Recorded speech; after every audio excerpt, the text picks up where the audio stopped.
Unlike Donald Trump, who had $400 million served to him on a silver platter and still managed to file for bankruptcy 6 times. He talks about being a good businessman. Come on. I grew up in a middle-class neighborhood with a working mother who kept a strict budget. With just 10 days until Election Day, Vice President Harris is poking holes in Donald Trump's businessman persona. It's part of her closing argument on the economy. Harris is promising to fight for the middle class. As for Donald Trump, well, top economists say his policies will hurt hardworking families. Harris made that case in a conversation with Mark Cuban just this week.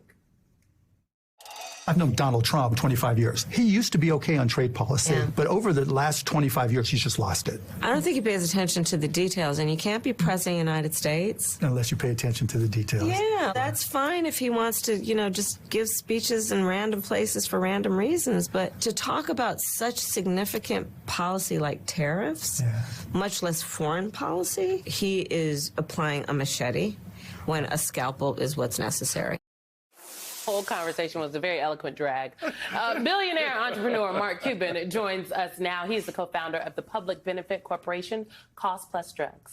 Mark, it is good to see you again. It's been a while. Welcome to the table, my friend. I appreciate you being here. So to continue on with your conversation with the vice president, in an open letter this week on Wednesday, 23 Nobel Prize winning economists noted, quote, Trump's policies, including high tariffs, even on goods from our friends and allies, regressive tax cuts for corporations and individuals, will lead to higher prices, larger deficits, and greater inequality. Among the most important determinants of economic success are the rule of law and economic and political certainty, and Trump threatens all of these.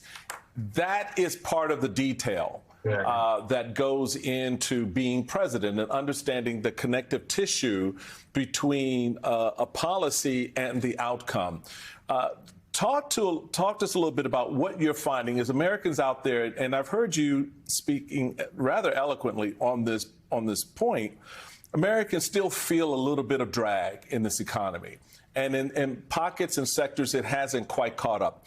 What do you think the closing argument should be that they need to hear from Kamala about that part of their narrative?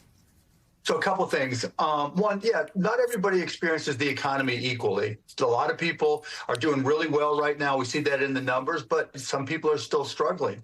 And so from the vice president's perspective, you have to look at the details. I'll simplify what they were saying about taxes. If Trump gets elected and puts on a 60% tariff on imported Chinese goods, he's going to screw up their Christmas. There's a huge percentage of Christmas presents that we all buy that are imported from China. If now all of a sudden there's 60% more, you're not buying the same number or quality of gifts for your children, your friends, your family, etc. But it gets worse. What about all the retailers that you buy from, the local dress shop, the local sporting goods store, etc.? They're going to struggle as well. And when they close, communities suffer. And so that's bad. Number two, and I think it's a big part of our closing argument, is how she's dealing with the cost of health care. When people ask, you hear the normal complaint, well, prices went up 20%. They did. But how do you offset that? Kamala Harris has talked very specifically about pharmacy benefit managers and the pharmacy middlemen and getting them out of the way and reducing their impact, because effectively they set prices. And on top of that, she's talked about introducing transparency. I know from my experiences with costplusdrugs.com, in doing those two things, households are going to experience a 20, 30% or more cost in their pharmaceutical costs and potentially even more in their healthcare costs. So those are two big things. And then the third big issue from a business perspective, that's a little bit of field from what we were talking about, but still very important, is deportation.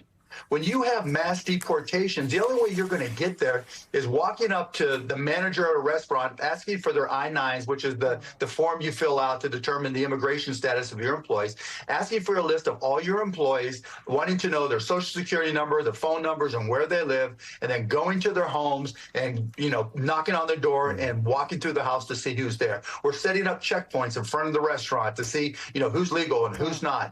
That's not the United States of America, but that's what we're looking at. And we can talk about the social impacts, but from a business impact, it's far worse than what those professors said. It definitely doesn't make people want to walk into a restaurant. If you ask any restaurant owner across the country, which the majority of them are small business owners, they will say that they are struggling right now to even find people to work all the shifts, okay, across the country. So the hospitality industry is also still struggling. So, yeah, and Simone, you can even take it one step further. When you talk, there's 33 million businesses in this country. 99% of them are small. And of those, 99% are what they call pass-through companies, subchapter S, LLCs, sole proprietorships, and 99% of the people who own them make $400,000 or less. And what that means is for almost every single business in this country, if you make $400,000 or less, your taxes are either going to be the same, or for 100 million plus people, your taxes are going down. So Kamala Harris is far better for business, and that's the message I keep on sending as I go around the country. Mark, I'm so glad you talk about deportation in the context of business, because so often what you hear from folks is, well, he's not going to really do that. He's a businessman. He understands how this all works. Believe him when he tells you that he's going to deport all these folks. Sure. Let me ask you, too, about some other big news we had just at the end of this week. The Washington Post choosing not to endorse. This is from their own reporting. Post editorial page staff members had drafted an endorsement of Vice President Harris that had yet to be published. Two sources briefed on the sequence of events told the Post the decision not to publish the Harris endorsement was made by the Post owner, billionaire Amazon founder Jeff Bezos. That is according to sources. I got a note. NBC News has not independently verified that account. Your thoughts? Yeah, I mean, look, the newspaper business is a tough business. You saw it with the LA Times. You see it now even with one of the wealthiest men in the world, Jeff Bezos, and they're putting finances ahead of discipline and history. It's unfortunate, but I don't think it's the end of it. I think we're going to see more and more of it. Mark, I read this as even I think that Jeff Bezos, and I would also argue the owner of the LA Times, their non-endorsement or their decision to weigh in on top of their editorial boards to say we're not going to say something is more about the potential retribution that could come if Donald Trump wins this election. And to me, that says if these very powerful people are concerned about Donald Trump's retribution, if they are unwilling to, stand up to him, take the chance to stand up to him for what he would do, what does that mean for regular folks across the country? Like, how can we expect people who don't have the means to be willing to do so? It's chilling for that reason. Yeah, you're not wrong, Simone. I mean, look, it's terrifying. He talks about it daily. Listen what he says, right? Hear what he has to say. There's a reason why he is saying it over and over and over again. He talks about the enemy within. He's starting to name names of examples of people he finds to be enemies. It's not a question of if, it's a question of how. And that's all the more reason we need to get Kamala Harris in office.